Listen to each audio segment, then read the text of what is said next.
Well, good morning, everyone. It's great to be here with half the Cabinet this morning at the vaccination centre here in Homebush.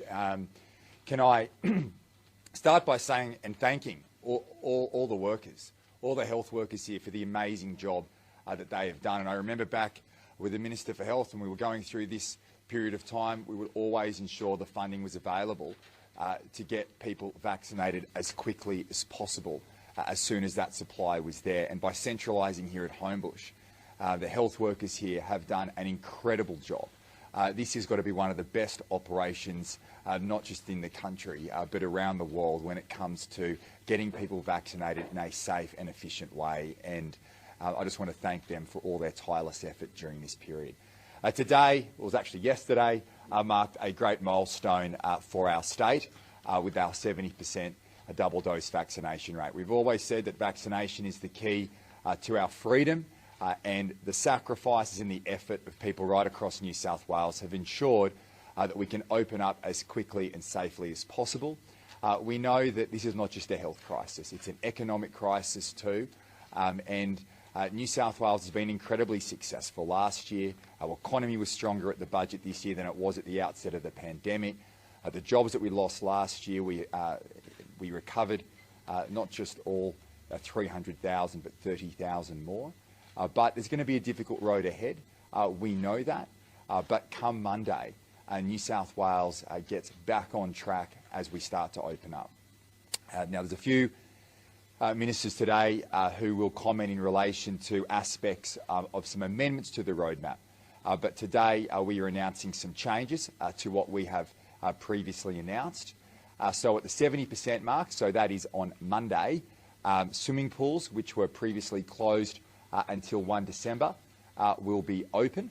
That's indoor swimming pools will be open for rehabilitation, for children's swimming lessons, organised lap swimming and the like. In addition to that, we're doubling home visitations. We're increasing outdoor gatherings. Importantly, we are increasing or lifting the caps in relation to weddings and funerals from 50 to 100. And that's from Monday. We know that this has been a very difficult time for many people who have lost their loved ones. This could be some of the most important moments in anyone's life, in farewelling someone that they are close to. And I know personally and that many people, almost everyone across the state, over the last 12 to 18 months would have gone through this very difficult time. So that cap will increase come Monday for both funerals and weddings. In addition to that, in relation to the school timetable, you'd be aware that we previously had a three-tiered system and a three-stage system, which the Education Minister, Sarah Mitchell, will make further comments on following myself and the Deputy Premier. But we'll be bringing forward all schools to return by the 25th of October. So stage one will be the 18th of October. And we'll be moving the period from November into the 25th of October. So all school children will return to school by the 25th of October. That's great for kids. It's a major relief for parents and their sanity. And I think this is an important decision today. And I want to thank all the teachers who are there getting vaccinated to ensure that we can open our schools as safely as possible. In addition to that, when it comes to the 80% mark, as you'd be aware, we've set 3 stages out on the roadmap. On the 80% mark, we will be removing the requirement to wear masks in the office. In addition to that, and Stuart Ayres will speak in terms of major events, we have a cap on major outdoor events of 5,000. That will remain in place, but we want to make the point today that exemptions for venues will be granted. So with COVID-safe plans, venues can apply to through New South Wales Health. The Health Minister will look through those issues, and exemptions will also be able to be made in that space. We're also increasing at the 80% mark outdoor gatherings, home visitations and the like. So there's some of the major changes to the roadmap that we'll be making today. We're also increasing outdoor controlled events, that's ticketed events, to 3,000. They are they are the main ones. So today is a great day. Can I finish before the other ministers? I hand to the other ministers. It's a great day for our state, and I want to thank every single person right across New South Wales. This is not over, but to get to 70% is incredibly successful for everybody right across New South Wales. We're going to get to 80% very, very shortly as well. And if we continue to work together, if we continue to make the effort and make the sacrifices that we have all been making, New South Wales will be open again. And that ensures we can get people back to work, keep businesses open, and get the economy and society back to where it was before this pandemic began. I'm now going to pass to the Deputy Premier. He's going to say a few words because there's a regional change today that I think it's best that he takes you through. Sarah Mitchell will then speak, the Education Minister. Minister Hazzard has asked not to speak, so he'll take questions. And then Minister Ayres will speak about jobs implications and more of the outdoor recreation side of things as well in terms of major events in line with his investment portfolio. Thanks, Premier. And I just want to also reiterate and say thank you to all those people right across New South Wales that have come forward and been vaccinated. To have 70% target reached yesterday was an incredible milestone here for this state. But also I want to thank all the teams from New South Wales Health, because in regional areas there has been some real challenges making sure that people have been vaccinated. Some of those communities are widespread. We've had pop-up clinics to ensure that regional and rural areas have got those rates and those numbers up. The Premier is right. This is a roadmap that is for everyone. This is about opening up New South Wales in a safe way. This is about getting kids back to school, opening up doors of businesses again, getting people back to work. And what we want to see is businesses buzzing once again. Now today we're also announcing that regional workers will be able to return to work if they've had one dose of vaccination, and they'll be given a grace period until the 1st of November to receive their second. Now this has been done because in some areas it was difficult to be able to get vaccines into those areas. And what we are doing is giving a grace period to allow those businesses to be able to open their doors from Monday. This will include regional areas outside of Blue Mountains area, Central Coast, Shell Harbour and Wollongong. This is important because what we are focused on is keeping our communities safe, but also opening up New South Wales. Thanks, Deputy Premier. Well, good morning, everybody. Look, for me as Education Minister, I just cannot wait until that day when we have all our students back in the classroom across New South Wales. As I've said many times, we know that the best learning environment for our children is in the classroom with their teachers and with their friends. And certainly for parents right across the state, as a parent myself, I know how hard it is when your children are learning from home. So we've always wanted to do whatever we could to have our students back. The fact that we will now have all our students back in the classroom by the 25th of October, which in fact was our original return to school date when we put our plan forward, is testament to the community and the incredible job that they've done to get vaccinated. It's exciting to know that students will be back soon, hearing from their teachers, learning in those great environments. I'm really pleased that we're still taking the staggered approach, starting with our kindergarten and Year 1 and Year 12 students from the 18th. It's important that they have that time to really reintroduce themselves to school, particularly for our littlest learners. We know that they're often the hardest children to help learn from home because they are young and they need that constant support and supervision from their families. But we also know for our 5 and 6 year olds, for many of them it will be like starting school again. They haven't had a year that hasn't been disrupted by COVID, so it's important that they're our first cohort coming back. But very excited that the rest of our school groups will begin also on the 25th. It's all part of our plan to make sure we've got a safe and sensible return to school. Vaccination for our teachers is mandatory, as you all know. We've got COVID-safe measures in place. We have audits for our natural ventilation to ensure that our classrooms are safe. I'm really pleased with our teacher vaccinations. Again, as many of you know, we've been capturing that data. As of 10 p.m. last night, I can tell you that 45,000 teachers have told us that they are fully vaccinated and ready to return to work. Those numbers will grow in the coming days as that data is collated. So we are ready, we are excited, we can't wait to have our kids back, and I'm just delighted that that will now be from the 25th of October.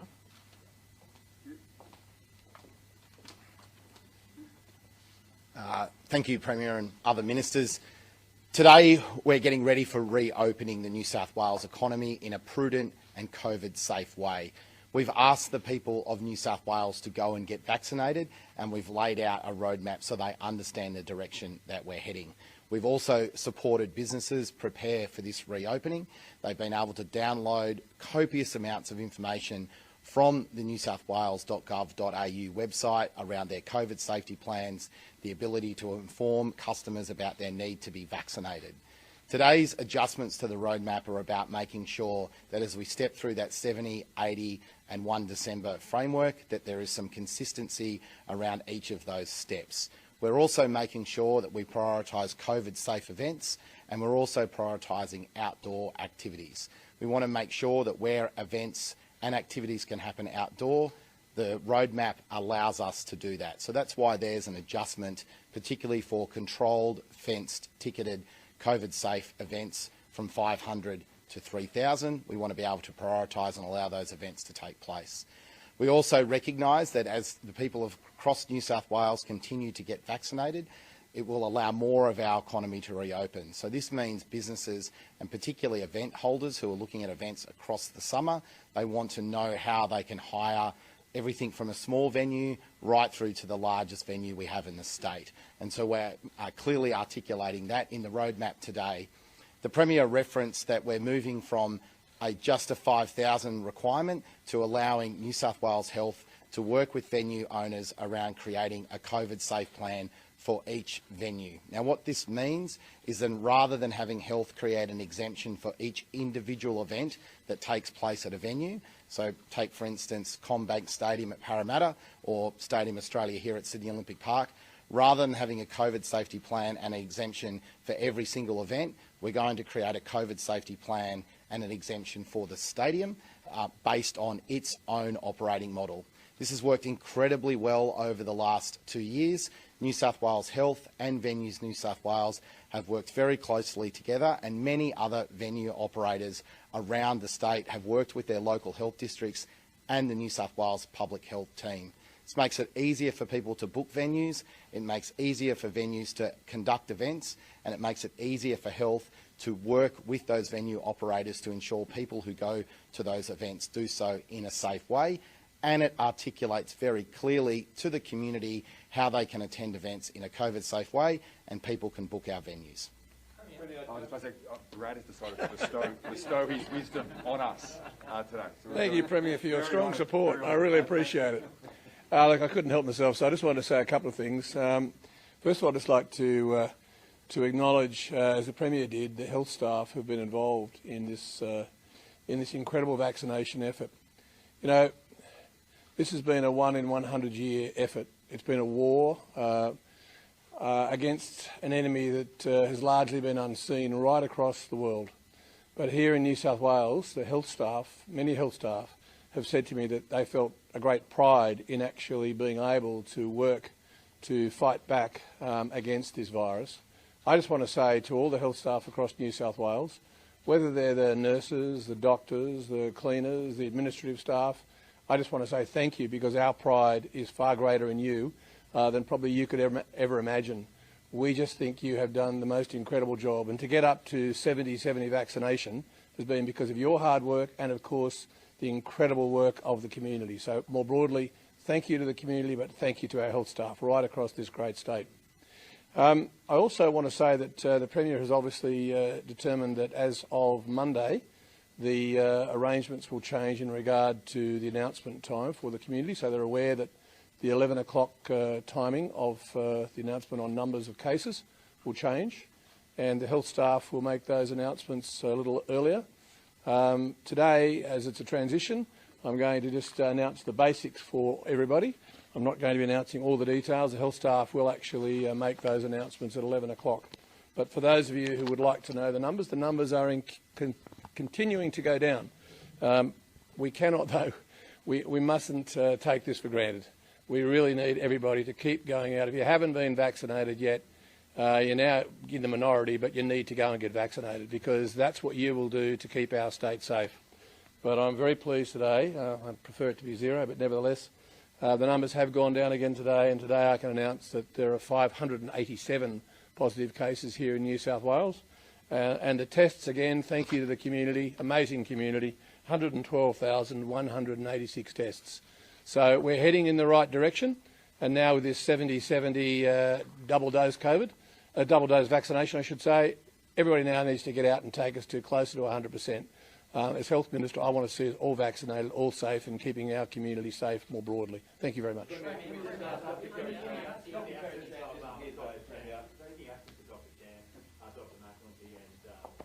Sorry, yeah. Of course they are. We wouldn't be doing anything it wasn't. And the Premier's already. The Premier's already. Thank you, Christopher. Thank you, Christopher. The Premier's already announced that, obviously, with the numbers going down as they have, we've been able to revisit some of these issues, and that's always been the case. And I think that both steady as she goes is what the Premier is doing, but also making sure that where possible there are changes done on the basis of the health advice. Of course the health advice has been there. The fact that, ask you this question, the fact that Dr. Kerry Chan isn't here today, nor is anybody from New South Wales Health, do they endorse this plan? Yeah, we had a very productive and constructive crisis cabinet meeting last evening. That's the first, so that's the last crisis cabinet meeting we'll have as we transition to a new subcommittee, a COVID and economic recovery subcommittee of cabinet. These changes today are measured, sensible, and ensure that we open up in a very safe way. I met yesterday for some time with Dr. Chant and with Minister Hazzard. We ran through a whole range of issues. We then took some suggested changes to the roadmap to the cabinet meeting last evening. It was a long meeting, but one in which I think was constructive, productive, and these changes today I think will make a real difference. We want New South Wales to open up as quickly as possible, as safely as possible. What does it say about your respect for Dr. Kerry Chant after she's led us through this for the last 2 years that you wouldn't invite her here today as one of your first major... I have the highest... Dr. Chant is one of my favourite constituents from Epping, and we have a great relationship and always have. But as I made the announcement yesterday, we are moving away from 11 a.m. press conferences. The health numbers will now be provided from next week. It's also an economic crisis as well, and as the new Premier, well, we're the elected officials, Chris. That is, and styles might be different and changes get made, but in my view, we had a very constructive discussion last night, and as the Health Minister has said, these changes are supported by the health team. But this, she has endorsed these changes born out of health advice, or I sat down with the Health Minister and Dr. Chant yesterday. We went through some of these potential changes. We went through the opportunities to make some sensible amendments, some stable and steady amendments to the roadmap. And I think the changes today are sensible. And as the Health Minister has clearly pointed out, the fact that we've been incredibly successful in getting the vaccination rate up, and once again I want to thank the health team here for their superb job, and at the same time we've seen case numbers decline. So if you look at the position that the state is in, we're in a very positive position, and I think the changes we make today will have a real difference to people across the state, and particularly I want to call out again that one in relation to funerals, because we know many people have made enormous sacrifices, and from Monday I think that will provide the support for many families across New South Wales. If you rush these funerals, you'll be having more funerals. Are you sure that you've got endorsement from Kerry Chan for all of these changes? Dr. Chan and the health team are members of the crisis cabinet. We had and will continue to also be members of the subcommittee moving forward. Yes, they have endorsed it. Yes, they have endorsed it. I think the Health Minister has made it very clear the changes today are supported and endorsed by the health team and the entire New South Wales government. Just to confirm, is still the intention that these changes to 80% happen the Monday after? Has yes. That changed? And is there an updated date as to when we hit that 80%? Is there any updated forecast? Well, I mean, I think it's looking like, within the next couple of weeks following the Monday. That's. I mean, we do the maths on it. That's probably the date we're heading. But I want to say to everyone right across the state today, please keep your appointments and get vaccinated. the fact that we're able to open up on Monday in this way is testament to each of you, the sacrifices you've made in going out and getting vaccinated, because that has ensured we can open up as quickly and as safely as possible. This announcement's all about providing businesses certainty. Given we've had the October 11 date now for a couple of weeks, why can't you give us a date for the 8% Monday? Well, you know, we've provided when we've set out a date we've set out a date. We've set out a date for the 70% at Monday, and if you were if we had a date for 80%, you'd be sitting here today probably saying you should be moving that forward. The system we have in place is based on the vaccination rates as it has to be, because we want to open up in a measured and safe way. Vaccination is key to our freedom, that is, and opening up. And if you look at the numbers, I believe our numbers are lower, our hospitalisation numbers are lower because of the great work of every single person across the state to be vaccinated. Premier, just 20 days out now from opening up, how's the QR code checking system going? Good. Is it going to be ready? Yeah, I mean, obviously this was a point of discussion last night in our meeting. Guidelines were provided on Sunday by the Health Minister and obviously worked on by the Customer Service Minister. There'll be some further updates in relation to that. We've received a fair bit of feedback from the business community in terms of reasonable steps and the like, and there'll be some further guidelines or strengthened communications around that for businesses over the next couple of days as we open up. And that's one of the reasons as well why we're not bringing that date forward to Friday. We need to have stability and certainty for the business community. The Minister Ayres and myself, over the last period of time, as we've set this roadmap out, have worked very closely with business and with industry towards this Monday reopening, and that's why we've kept the date. Premier, there are many businesses who are very anxious about that Monday reopening and their conversations with the unvaccinated. Yeah. What is your message to businesses that are going to be facing this really challenging? Well, you know, yes, it's going to be difficult. What's most important is that we're opening up, and we could not. The alternative is remaining closed, and that is not an alternative in my view. We need to open up. We need to open up safely, and that's why we have made the decisions we have, so that only those who are double vaccinated are able to attend the various restrictions those venues where the restrictions that we are lifting. Now, we provided business guidelines on Sunday. There has been some feedback in relation to that. It's not going to be a perfect science. I accept that. But nothing is always perfect, but we want to get it right. We've listened to the feedback, and I can say over the next 24, 48 hours, we will provide further guidance in relation to it.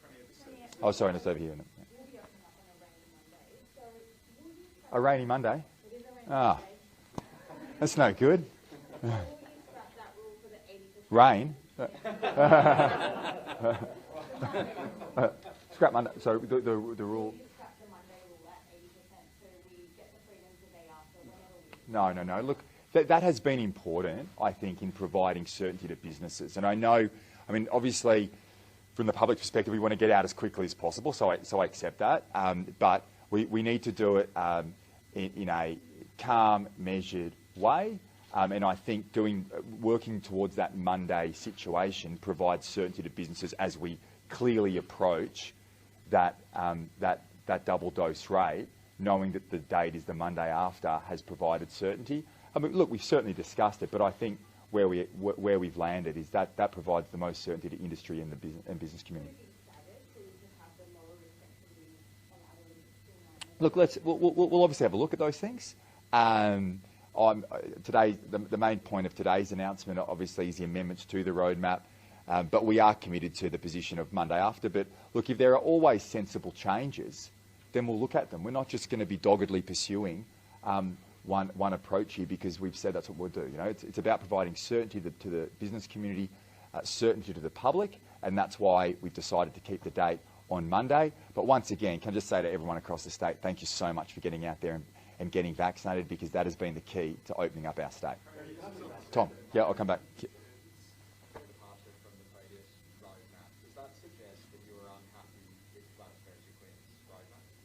No, I work very closely on the preparation of the roadmap with Minister Ayres and the former Deputy Premier John Barilaro. So, look, any government has different views as we put those, as we put the roadmap together. And I think based on where we are today in terms of sensibly looking at where the case numbers were, the fact that the vaccination rate was at 70%, it gave me an opportunity to reflect on it, to sit down with the Health Minister, which I've done over the last 48 hours. And I think the changes that we've made today are very sensible and make sense. What's the health advice on keeping the 5 kilometre travel rule and no visitors to people's house for 3 days? Well, I mean, see. What have you been given by Dr. Kerry in terms of stopping spread over those 3 days?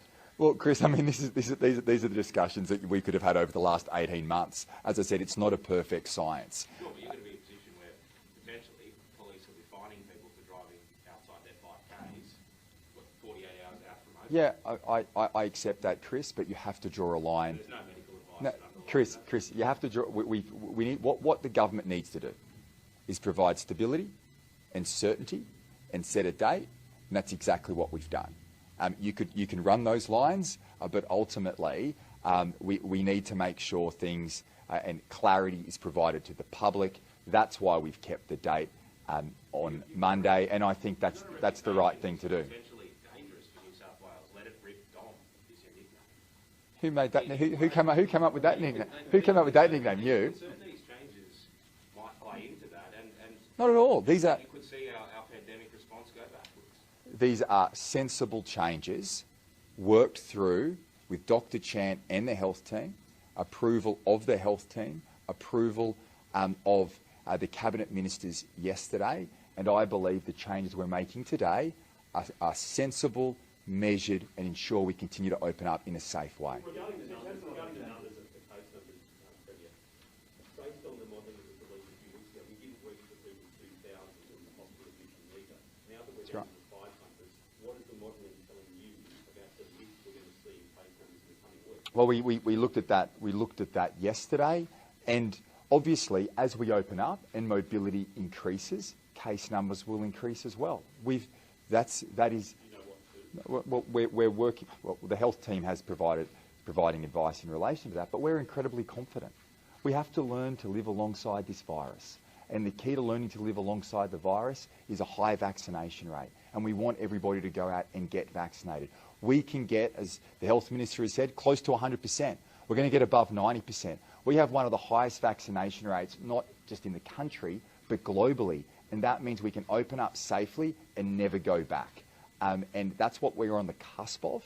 And so, once again, I keep saying it, but please, if you've made a booking for a second vaccination, please keep the booking. Please keep making that sacrifice, because that means we can continue to open up safely. I'd like to ask you about masks. We heard day after day for months that the protection masks can offer, and also the risk of transmission in office buildings. Now, under the current 80% setting, all indoors, including office buildings, new 80% masks not required in office buildings. Office buildings, yeah. In office buildings. Is that something, just to confirm, that Dr. Chan did approve? Yes. Can I also please confirm, do you need to wear masks in strata buildings from 80% still as you transmit, as you walk through your apartment buildings? You know, common areas in apartment buildings, will you still be required? We'll provide. Firstly, can I start with the second question, and that is, did Dr. Yes, every change to this roadmap has been supported and approved by health. So I think I've made that very clear. I couldn't make it clear. In relation to masks indoors in offices, as we open up, it's very important we get people back to work as the stay-at-home orders are lifted. We want to do that safely. We'll provide further guidance, obviously, in relation to ensuring that face masks are not mandatory in the office at 80%. That's obviously comes in a bit later, probably in the next 2 weeks. We'll provide guidance and certainly guidance in relation to strata. But the main point here is we want people to keep safe. Masks are important to doing that as we move to those higher vaccination rates. But this pertains to being in the office. And 80% of teachers still wearing masks? Yes, teachers are wearing masks, and that is important at 80%, because obviously with our school children, many of whom will not be vaccinated, at 80%, it's still important that teachers who are double vaccinated in face-to-face learning environments are still wearing a mask at this stage. Following up on that, a lot of parents obviously very relieved to hear that schools will go back early, no doubt about that. But obviously some are also concerned about child safety and equal proportion. Tell me, how confident are you with merging those final two stages and getting them all back on the 25th? I think how many of the kids will actually be vaccinated, and how many teachers will you have back in the classroom ready to see? Sarah will speak to that. Yeah, sure. Thanks, Chris.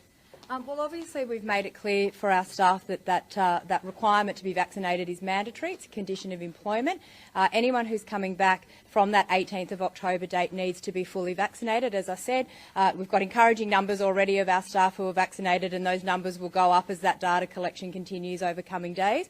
I will also add we've worked very closely with Health, and I want to thank Minister Hazzard.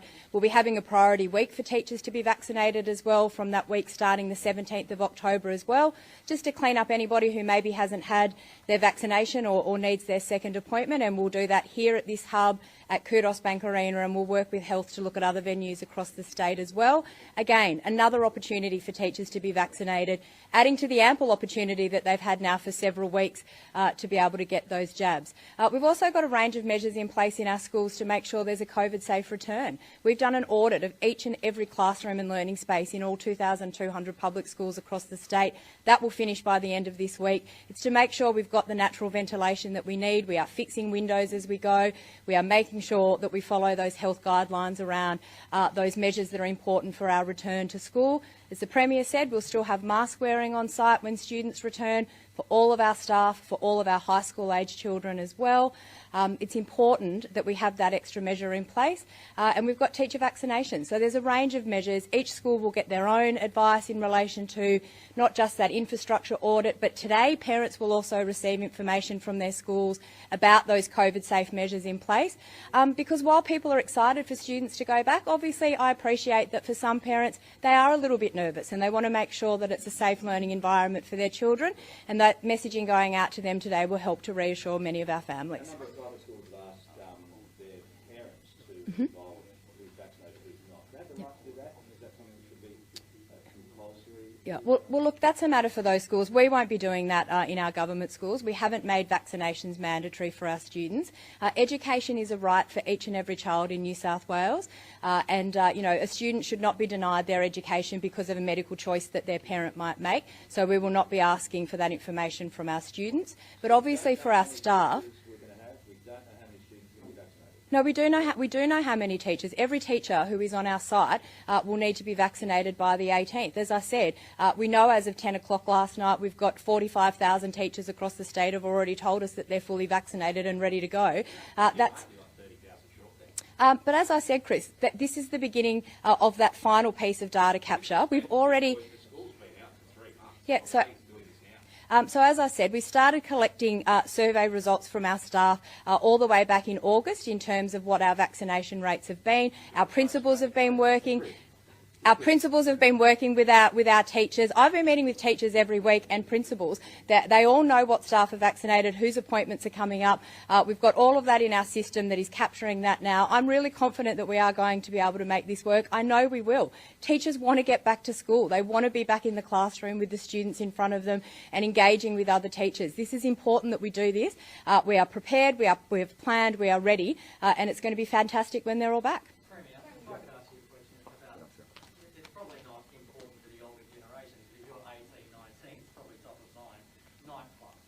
Yeah. You've got a chain where they can open at 80%, but with seated, no dancing. I mean, isn't that the whole point of going to the nightclub, is going out for a dance? Yeah, I agree. And when is dancing going to be back? Is it? Well, it's on that 1 December on the current roadmap. That's down for 1 December. Look, that change was more of a tidy up change because we had nightclubs closed until 1 December. But in my view, if they're operating within their licence arrangements and they want to use their premises in a way that's not technically a nightclub but a bar, well, that just makes perfect sense. You shouldn't just categorise nightclubs and say they should be closed to 1 December. So I think this change provides those businesses that opportunity to open up. And look, I acknowledge the point of the question. Young people have have done it pretty tough during this period of time. I mean, this is for many the best years of their life at 18, 19, and they haven't been able to go out, go clubbing and doing that. So I want to thank them, and my commitment is we'll get those clubs open as quickly as possible. Mr. Hazzard, on cosmetic clinics, what's your response to the fact that some cosmetic clinics have been operating for this entire lockdown, doing non-essential services like lip fillers and the like, while non-elective surgery is being cancelled as well? Non-elective surgery, or not, there are various categories of elective surgery. Yeah, you've got it back the front. Yeah, there are various categories, and the most urgent elective surgery has still continued throughout, and the reason for that is obvious. The other categories were on the advice of the health team, and had been done nationally as well, to ensure that we had adequate staff to deal with the possible pressures that would have come. We're very lucky that so many people have come out and got vaccinated. And as you see, most of these incredible medical staff standing at the back here and filling this building would normally have other jobs in our hospitals. They had to be made available to be able to do the vaccinations. So that's the priority. Was it appropriate for cosmetic clinics Sorry. changes regarding close contact, isolation and quarantine requirements? Any changes to that out of last night's subcommittee meeting? No. So that remains 7 days. Look, these are very modest changes that have been made, and can I just say, I mean, the Premier didn't mention it, but I think we were in meetings yesterday, as well as all the other swearing-in matters that had to be done yesterday for the new ministry. I think the Premier was in meetings with the Chief Health Officer and me for probably about 4.5 hours yesterday. So it was a very extensive day and very, very well considered. So anybody who wants to impute that there wasn't well considered or that wasn't given full support is just playing silly media games. Do you want me?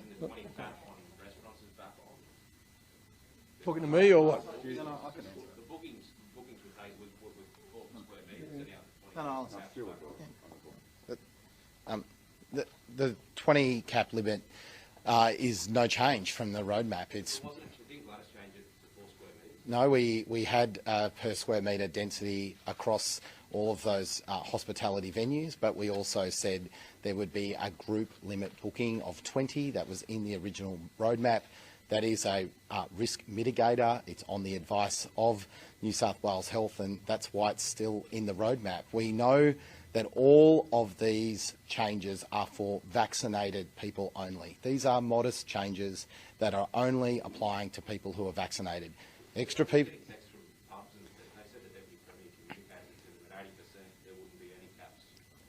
No, there has been no changes to the roadmap in relation... There's no changes to the roadmap from with relation to the 20-person cap. That was what was in the roadmap at the beginning. It's what's in the roadmap today, and that is because we are taking a prudent approach to reopening the economy. We are reopening at 70% for fully vaccinated people only.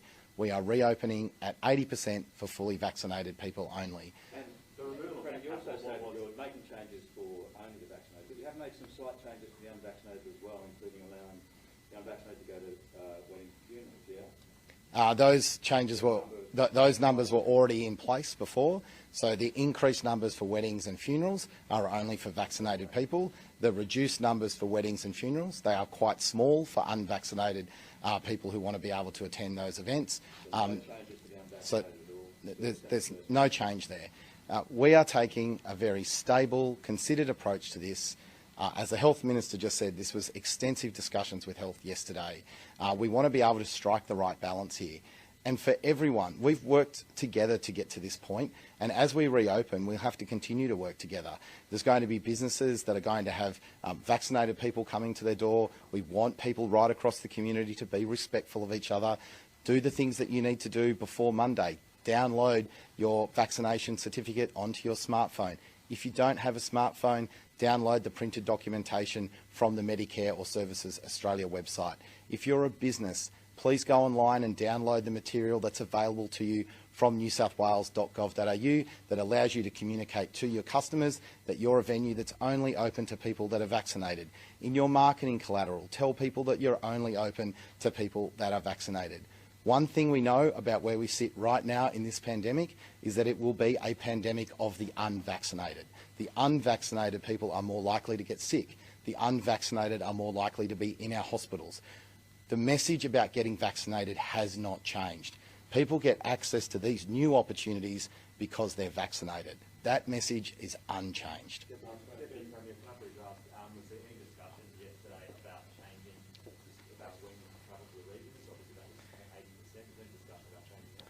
Look, there's no discussion, there's no changes in relation to that. So people in regional areas from Monday will be able to travel to other regional communities. When we get to 80%, people in Greater Sydney will be able to come out into the regions, and we know that the regional communities will be welcoming them at that particular point in time.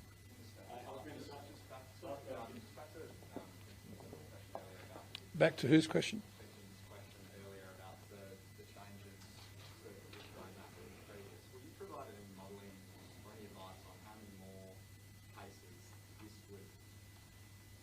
No, look, as the Premier said earlier, the health team are working on modelling every day and looking at what the changes will be. But there's a quiet confidence at the moment that, yes, we may well see some increases, but we're hopeful that those increases won't be substantial. It really does come down. Each of us have the power in our hands to make sure that our health staff aren't put at risk, that our hospitals don't have the numbers that were originally forecast, and obviously thus far they haven't. But the power in our hands is simply to go and get vaccinated. Get vaccinated. And the modelling will be worked on as we go forward, but at this point we don't have any major concerns. Mr. Paul took that question before. Is it disappointing to you that clinics have been offering services like Botox? Look, anything that's been allowed by the health team is something which is been approved by the health team. But the main issue for me was the issues that I addressed. Thanks, guys. Thank you, everybody. Thank you.